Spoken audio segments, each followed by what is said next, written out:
लाहौर में चेहलम इमाम हुसैन का जुलूस मुकर्रर करदा रास्तों पर गामजन है। सिक्योरिटी के फुल प्रूफ इंतजाम किए गए हैं। मज़ीद तफसीलात जानेंगे नुमाइंदा 7 न्यूज़ मलिक मुश्ताक से। जी मलिक मुश्ताक।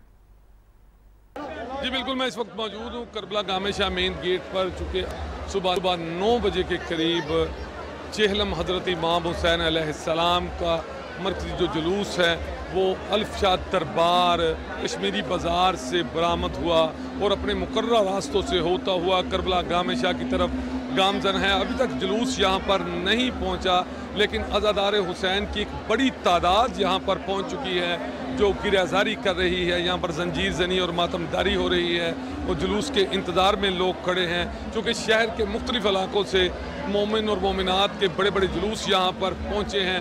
अगर बात की जाए सिक्योरिटी की, तो सिक्योरिटी के लिए रूट के तमाम रास्तों पर पुलिस की जानिब से स्नाइपर तैनात किए गए थे। यहाँ पर बहुत बड़ी तादाद में मोमिन मौजूद हैं जो गिरज़ारी कर रहे हैं और सबका यही कहना है कि जुलूस जब करबला गामेशा पहुँचेगा तो इख्तितामी दुआ के बाद जुलूस इख्तिताम पजीर हो जाएगा। लोग इंतज़ार में हैं, अभी तक जुलूस यहाँ नहीं पहुँचा। जल्द जब जुलूस पहुँच जाएगा तो यहाँ पर से बहुत शुक्रिया।